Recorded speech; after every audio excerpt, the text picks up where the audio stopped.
A very good morning to you all who are gathered here. We, the Department of Tourism and Hospitality, feels very excited to conduct a webinar on the challenges and opportunities in tourism after COVID-19. On this occasion, I would like to welcome our beloved Principal, Dr. G.S. Girish Kumar Sir, to this platform.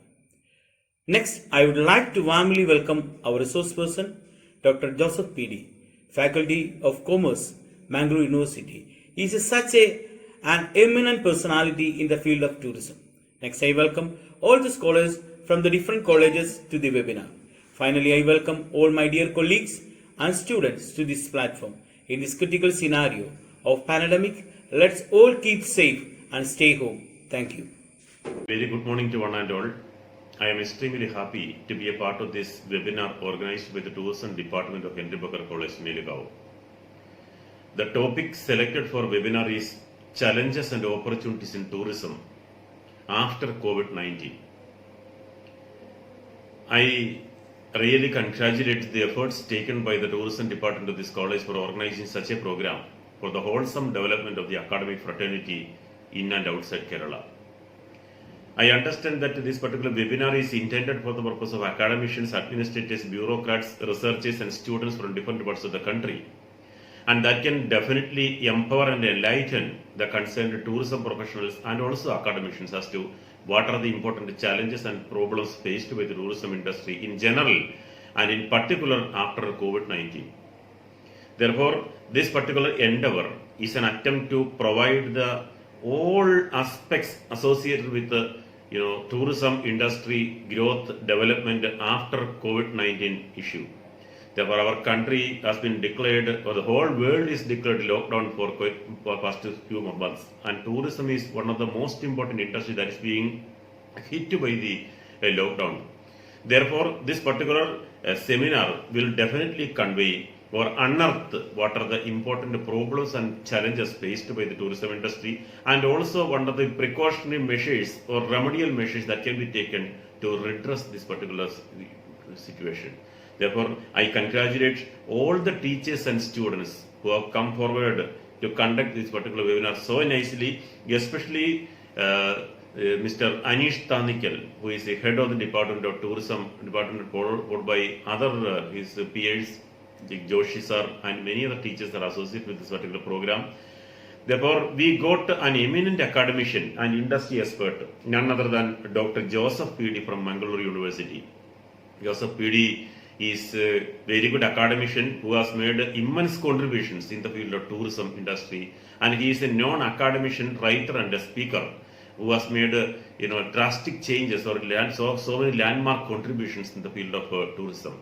Therefore, we are extremely happy to have such a nice person as today's resource person to deliver a speech on this particular topic. I wish you all the very best.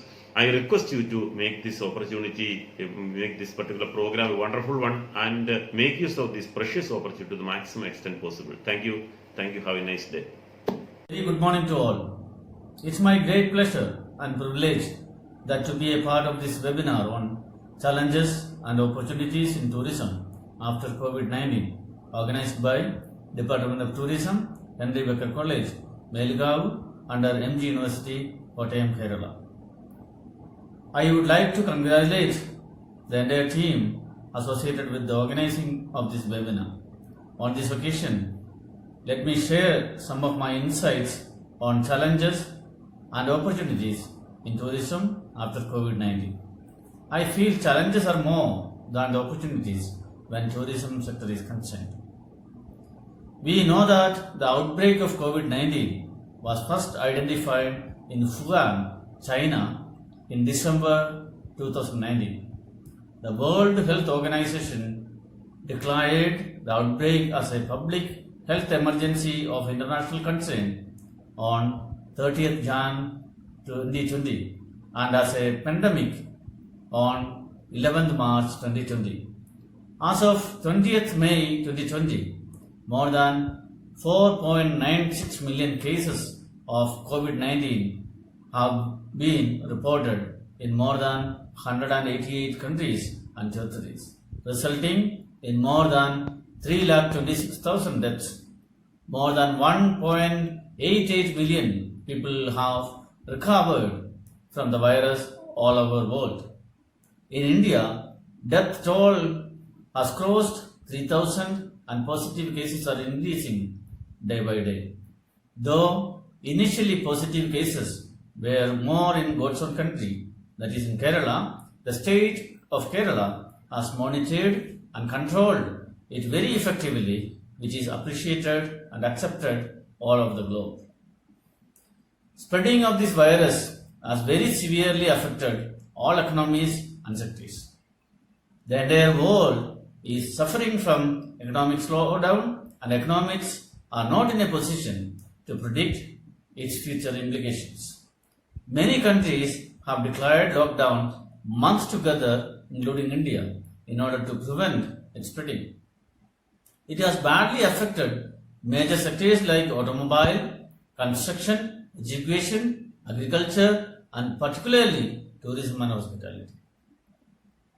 As we all know, tourism and hospitality is a sector which is highly sensitive to any sort of economic, socio-cultural, environmental, and political uncertainties, and it reacts very fast.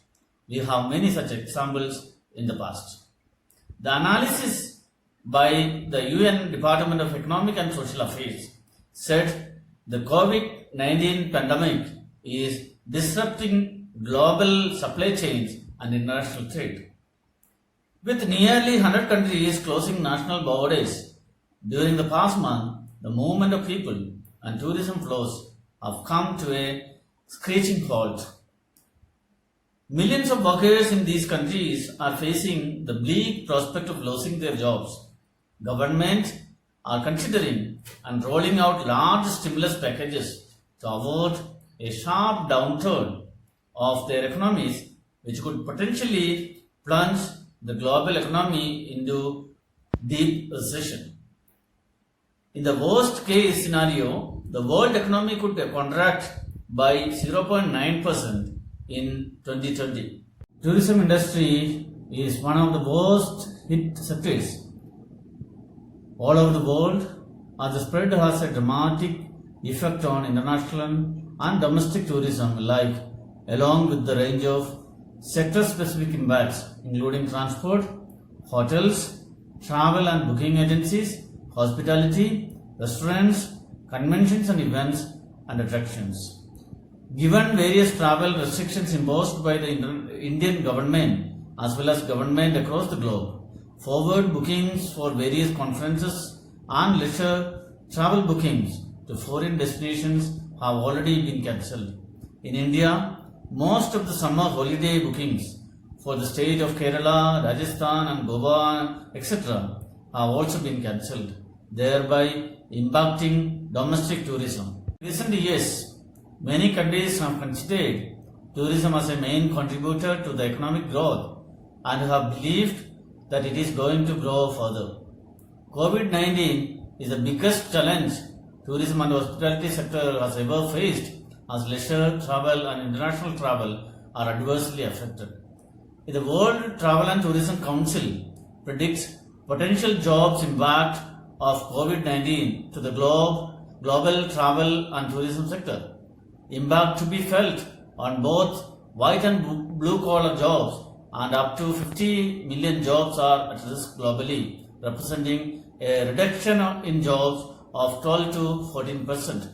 Many airline and hotel companies have declared bankruptcy, and employees of tourism sector is either paid half or paid nothing.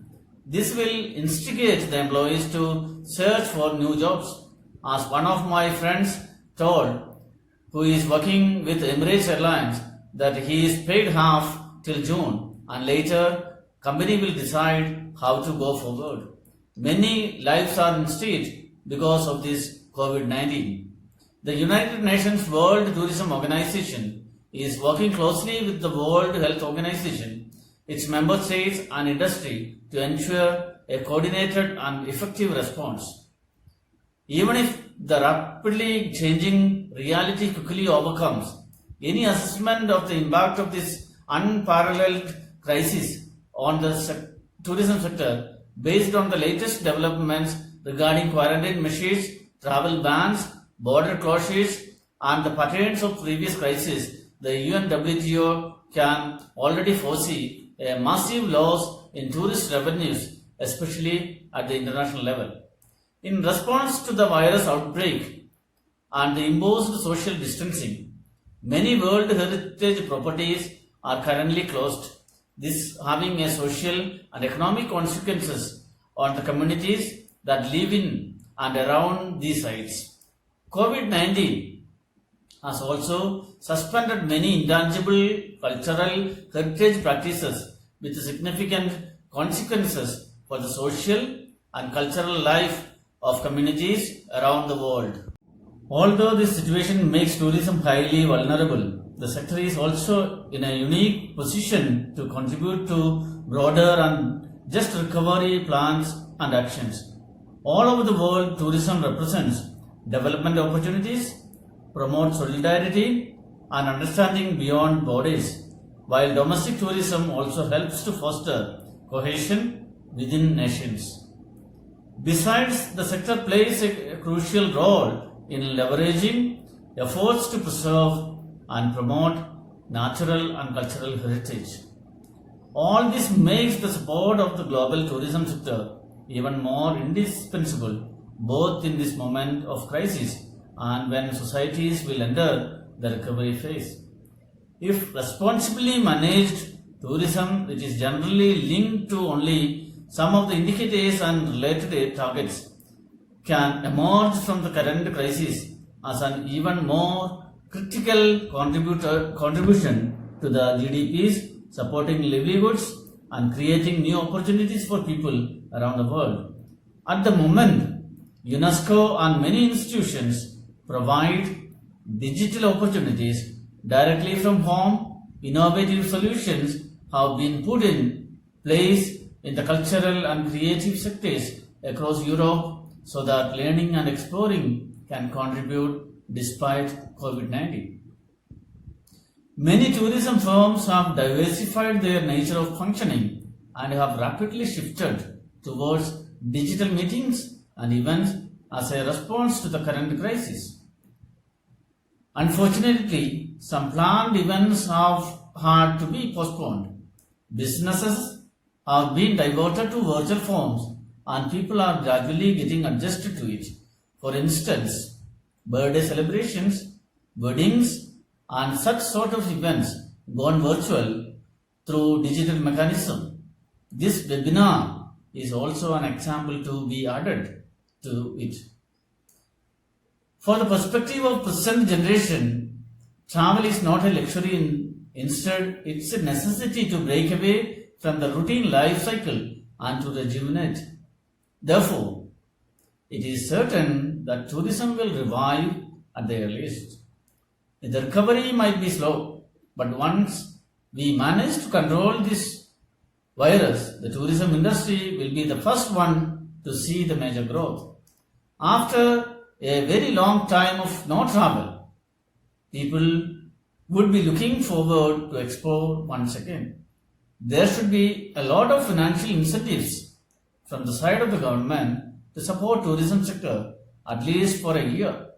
The government should accept the proposal from Travel Agents Association of India and should also consider complete GST tax-free holiday for the tourism, travel and hospitality industry for the next 1 year till the time the recovery happens. For countries like US and China, domestic travel will play a huge role during the recovery phase.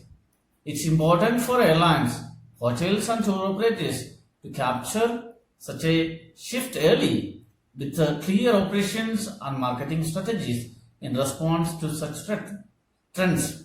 This is likely viewed as a favorable condition by low-cost carriers rather than legacy carriers with a lot of wide-body aircraft and an expensive global network of flight routes.